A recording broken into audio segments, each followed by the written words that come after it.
Hello students, সবাই কেমন আছো? সবাই ভালো আছো তো? আজকে আমি চলে এসেছি আমাদের পরিবেশ চতুর্থ শ্রেণী। আজকে আমরা পড়ে নেব পৃষ্ঠা নম্বর একদম 1 থেকে। তাহলে চলো দেখি কি আছে পৃষ্ঠা নম্বর 1-এ। প্রথমেই শুরু হচ্ছে পরিবেশের উপাদান এবং জীবজগৎ, পৃষ্ঠা নম্বর 1 থেকে। পৃষ্ঠা নম্বর 1, চতুর্থ শ্রেণী। আমাদের পরিবেশ রয়েছে চারপাশের নানা জীব। আজকে আমরা এইটা পড়ব এবং 2 নম্বর পৃষ্ঠায় দেখো এটা রয়েছে জীবের এত কাজ। 3 নম্বর পৃষ্ঠায় রয়েছে একই রকমের জীব যারা। আজকে আমরা এই পর্যন্ত পড়ে নেব। তাহলে দেরি না করে চলো ভিডিওটি শুরু করা যাক। এই বিষয়গুলি পড়তে পড়তেই আমরা কিন্তু একই সাথে এর মধ্যে থেকে যেসব প্রশ্ন উত্তর আসতে পারে সেটা আলোচনা করে নেব। নিচের ছকটাও আমরা পূরণ করে নেব। রেহানা, রিহান, টিপাই, টিকলু, ইতুরা সবাই মিলে ওদের চারপাশে বন্ধুদের কথা বলছিল।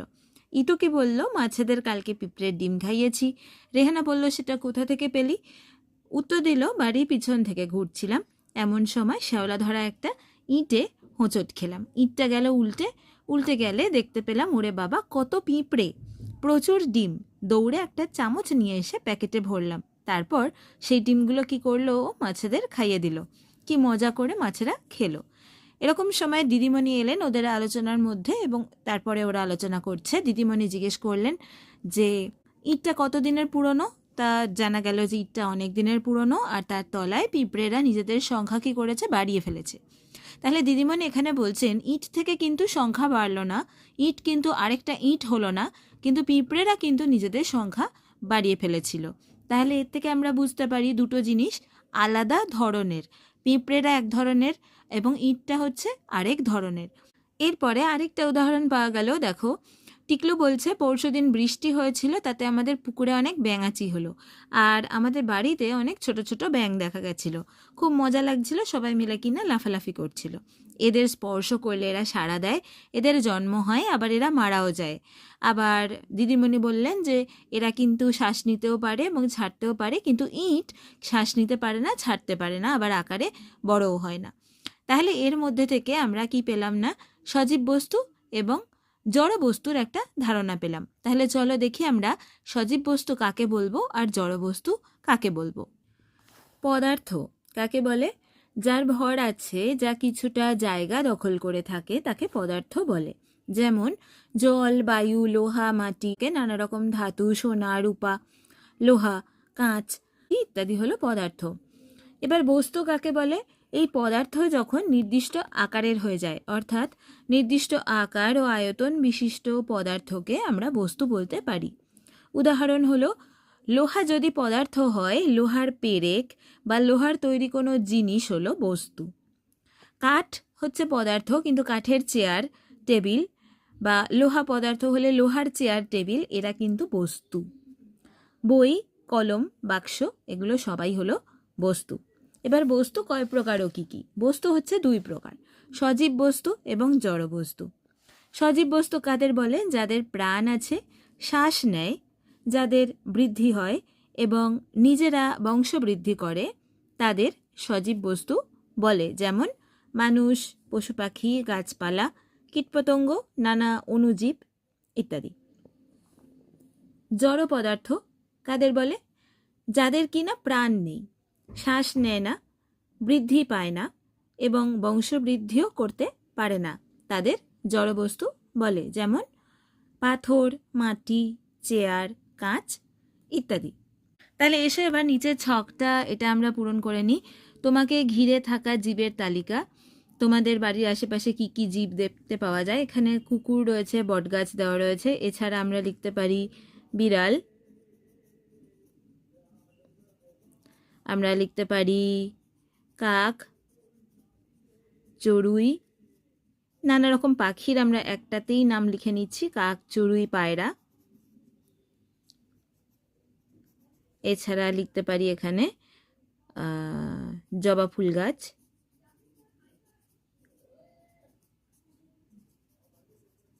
তাহলে নানা রকম গাছপালা এবং প্রাণীর নাম, এরা হয়ে গেল জীব। আর তোমাকে ঘিরে থাকা জড় পদার্থের তালিকা, মানে আমাদের বাড়ির মধ্যে যা যা আমরা বা বাড়ির আশেপাশে জড় পদার্থ দেখতে পাই। খাট, বালি, আর কি হতে পারে? চেয়ার,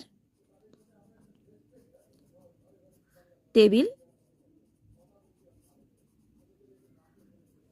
পেন্সিল ইত্যাদি। এবার এসো পৃষ্ঠা নাম্বার 2। পৃষ্ঠা নাম্বার 2তে দেখো জীবের এত কাজ, জীবেরা বা সজীব বস্তুরা কি কি কাজ করে। এখানে দিদিমণির সাথে ক্লাসে আলোচনা চলছে। দিদিমণি বলছেন আমাদের তো দুটো হাত দুটো পা, তাই দিয়ে আমরা নানা রকম কাজ করি, কিন্তু কাঠবিড়ালিকে তো হাতে ধরে পেয়ারা খেতে দেখেছে, কাঠবিড়ালির ছবি দেখো। আবার 4 পায়ে দৌড়তেও দেখেছে। পিঁপড়েদের দেখা যায় তারা অনেক দূর থেকে খাবার বয়ে নিয়ে যায়। পায়রা চড়াই এদের দেখা যায় গাছের ডাল ঠোঁটে করে নিয়ে গিয়ে বাসা বাঁধে। আচ্ছা, একজন দেখেছে আমাদের বাড়ির বিড়াল ঠিক গন্ধ শুকে শুকে রান্নাঘর থেকে মাছ খেয়ে গেছে। তাহলে প্রাণীদের নানা রকম কাজ এখানে আমরা দেখতে পাচ্ছি। জীবেরা নিজেদের খাদ্য খুঁজে নেয়, বিপদ বুঝতে পারে, পারলে পালিয়েও যেতে পারে বা নিজেকে লুকিয়ে ফেলতে পারে। তাহলে চলো সজীব বস্তু যারা তাদের কি কি বৈশিষ্ট্য, কি থেকে আমরা সজীব বস্তু চিনব সেটা আমরা একটু দেখে নিই। সজীব বস্তু বা জীবদের বৈশিষ্ট্য: জীবেরা নিজেদের খাদ্য খুঁজে নেয় বা বানিয়ে নেয়, বিপদ বুঝতে পারে, বিপদে পড়লে পালিয়ে যায় বা লুকিয়ে পড়তে পারে, বংশ বিস্তার করতে পারে। এই বৈশিষ্ট্য দেখে আমরা সজীব বস্তু বা জীব চিনে নেব। এবার নিচের ছকটি পূরণ করে নেওয়া যাক। বলেছে নিচের তালিকায় নানা ধরনের জীবের নানা রকম কাজের কথা লেখা আছে। তোমরা দলে আলোচনা করে তোমাদের পরিচিত কোন কোন জীবকে ওই কাজ করতে দেখেছো তা লেখো। এটা আমি অলরেডি পূরণ করে নিয়েছি, দেখে নাও। খাবার জোগাড় করা কারা করে? জীবের নাম কুকুর। কুকুর ছাড়া বিড়ালও করে, আমি বিড়ালটাও লিখছি। আর পাখিরাও করে। জায়গা পরিবর্তন করা, পিঁপড়ে জায়গা পরিবর্তন করে, যে কোনো প্রাণী জায়গা পরিবর্তন করে। আরো লিখি আমরা কেঁচো, ব্যাঙ, আরো তোমরা লিখতে পারো। ডিম পাড়া, ডিম পাড়ে হাঁস, মুরগি, পায়রা ইত্যাদি। ডিম ফুটে বাচ্চা বেরোনো, কাক, চড়াই, পায়রা, হাঁস, মুরগি এদের সবারই হয়। তোমরা আরও লিখতে পারো এখানে। শ্বাস নেওয়া ও ছাড়া, মানুষ, মানুষ ছাড়া, আমরা ছাড়া প্রত্যেক প্রাণী করে।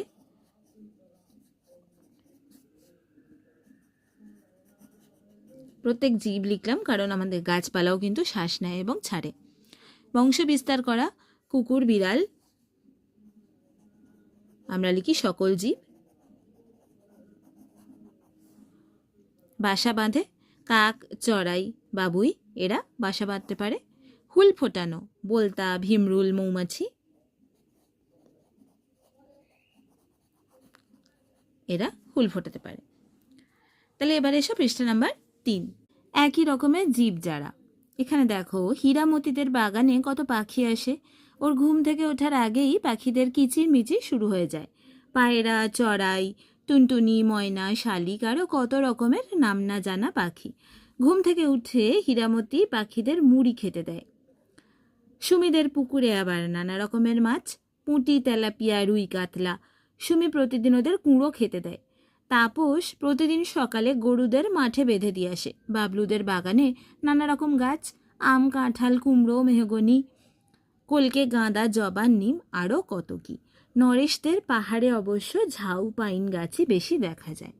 তাহলে এখানে দেখলে নানা রকমের জীবের নাম তো আছে, কিন্তু প্রত্যেকে আলাদা রকমের। গাছপালা আর গরু বা পাখি বা মাছ এরা কিন্তু একই ধরনের নয়।